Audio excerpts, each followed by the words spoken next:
Hey guys, hey. My name is Roxanne, and the reason why I'm making this vlog is because I wanted to kind of record my journey of being diagnosed as having the BRCA-2 genetic mutation. So that basically means that I am more uh, likely to get breast cancer in my lifetime. Usually the percentage is about 50 or so, 50 to 70% by the time I am 70. When my doctor spoke to me, he said it for me to get cancer, it wasn't a matter of if, because it's a gamble. It's not that I will get cancer. My chances are just higher than the average person. But he told me because of my family history, he said it was a matter of when. So, yes, the reason for this vlog is that tomorrow I am going to have a risk reduction breast mastectomy and reconstruction. So I will get my natural breast tissue removed and I will get implants. Yeah, and I wanted to document my journey because not a lot of people, well, it's just nice to share with other people. Surgery is happening tomorrow. I procrastinated until the last minute, so here we are. And it's just the night before my surgery, big surgery. Yeah, I don't feel too good about it, but what can you do? Taking off my nail polish because as it's required, you're not allowed to have any nail polish on before surgery. I mean, I've been preparing for a while. For a couple of days I've been having to bath with this here disinfectant antiseptic skin cleanser per the surgeon's orders. He was like, well, you've got a lot of bacteria, germs on your body, so you got to get rid of that. That's the risk that is for getting infections. Is usually the risk comes from your own body, the dirtiness on your own body. So wow, hopefully I don't have any uh janky germs that will infect the incision areas. So yeah, I will speak about when I was diagnosed. That was, when was it? Last year.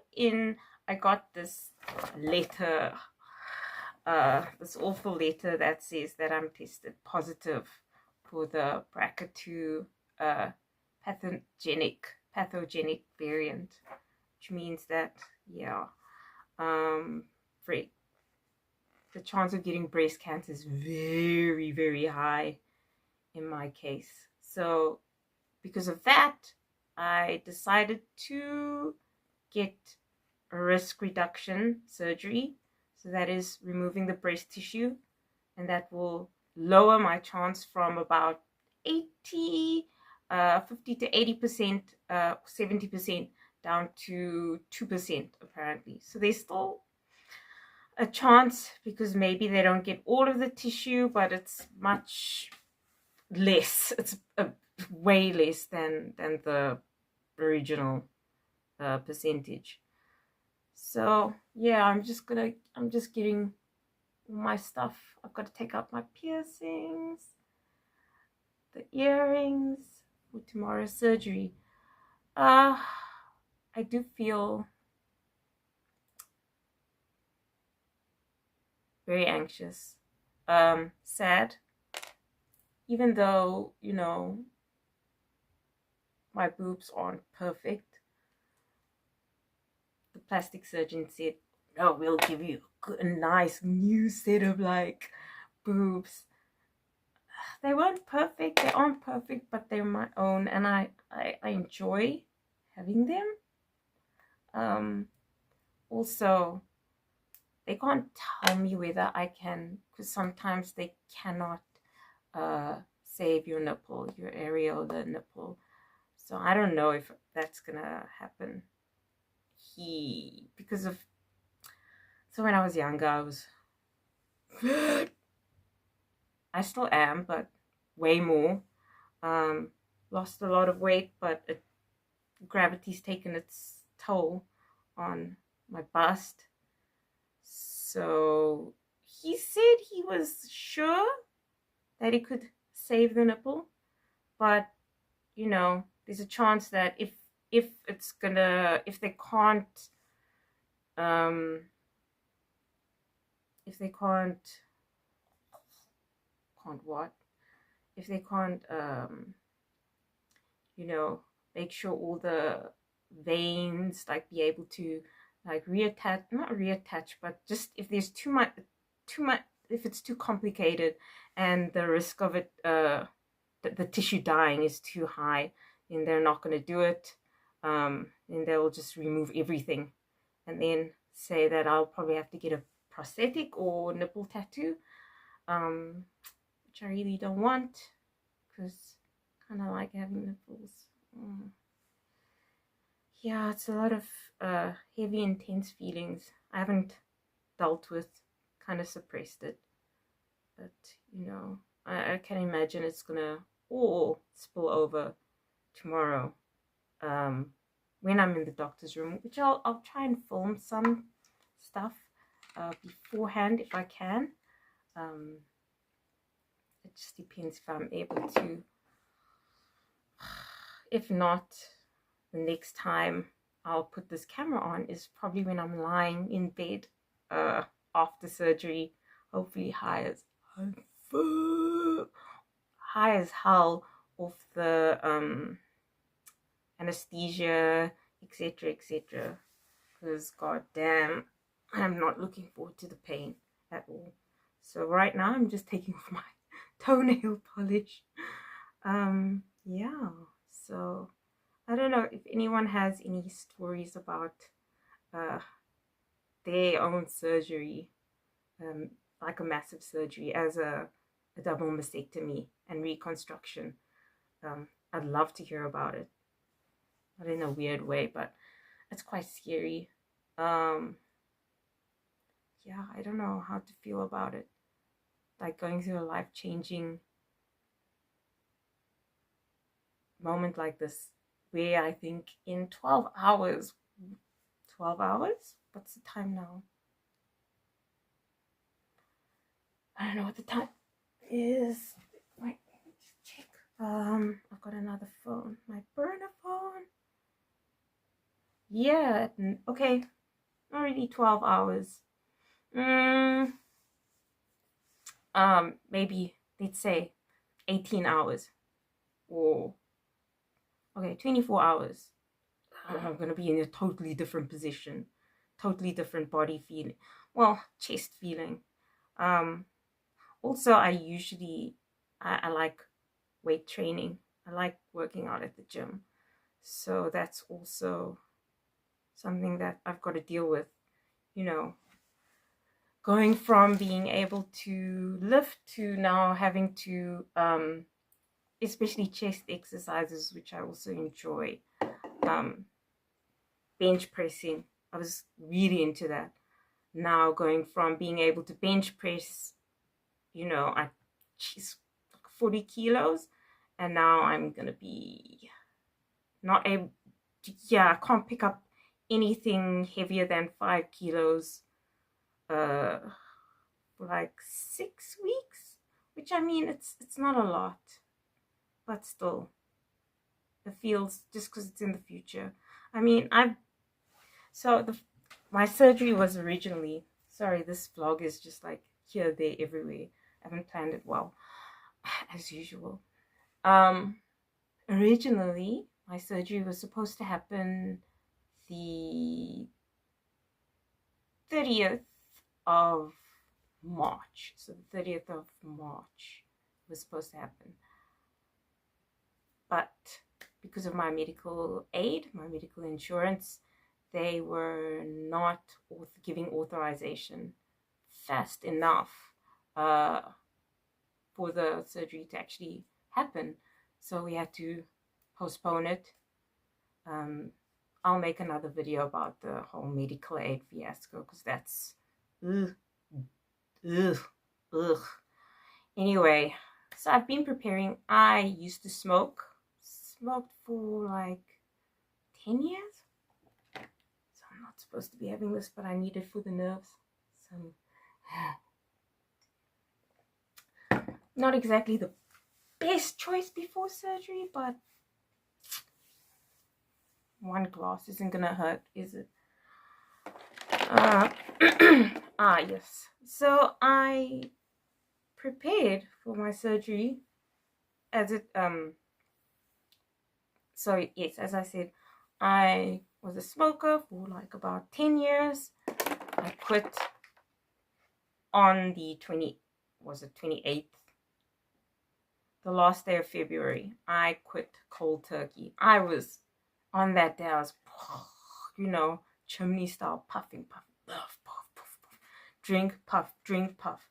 I was at a friend's house, and I was just like chain smoking like crazy, and they were like, damn, like, are you gonna be able to quit? And I'm like, yeah, this is just like my last, like, boom, like, super, my smoke fest. February 2025.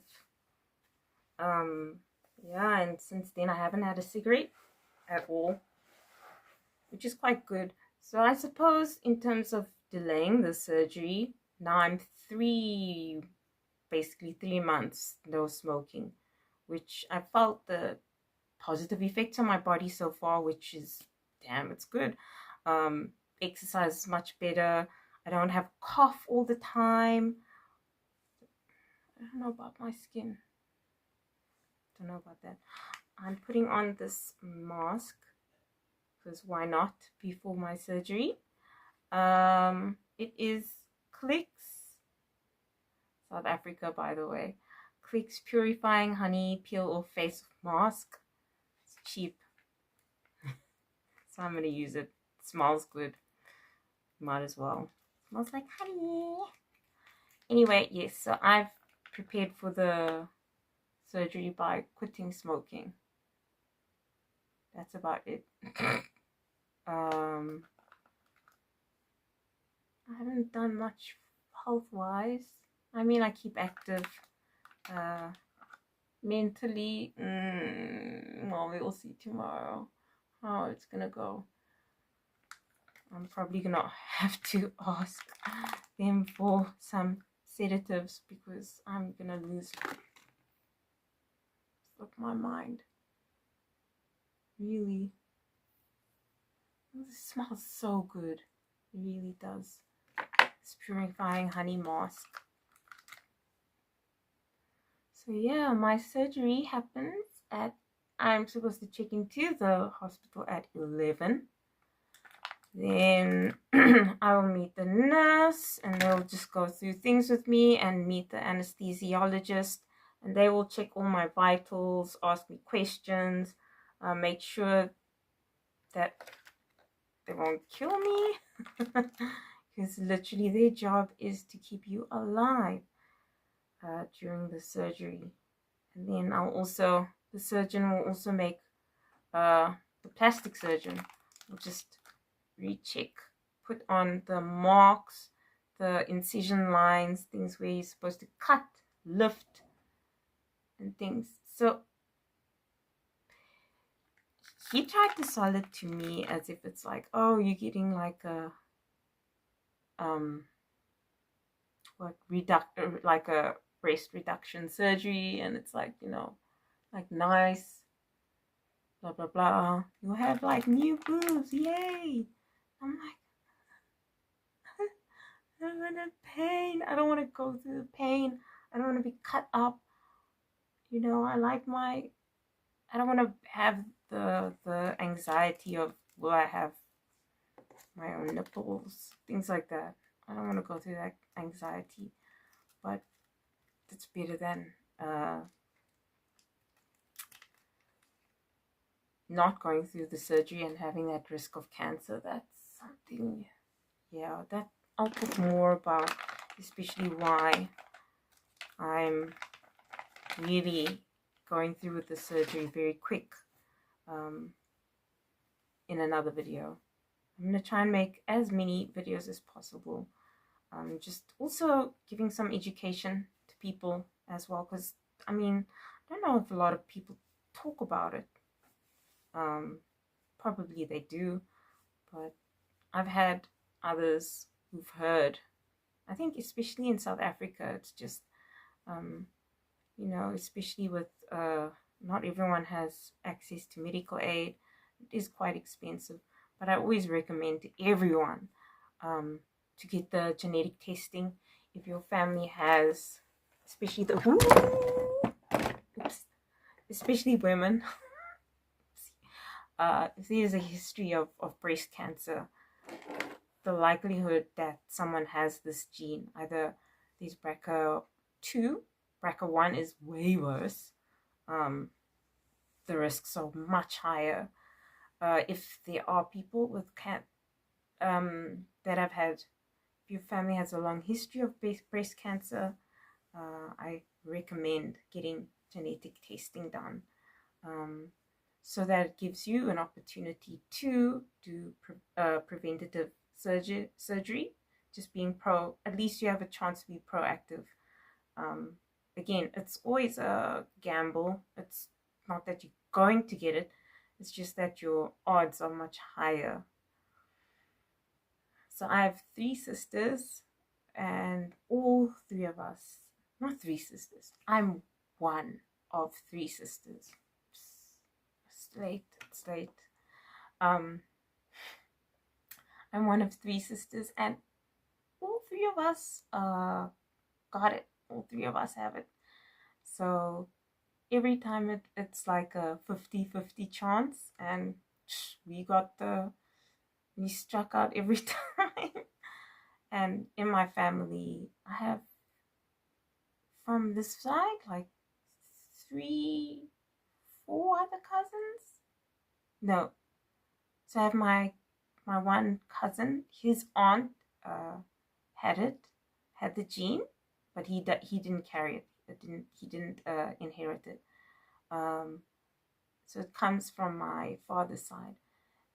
Obviously from his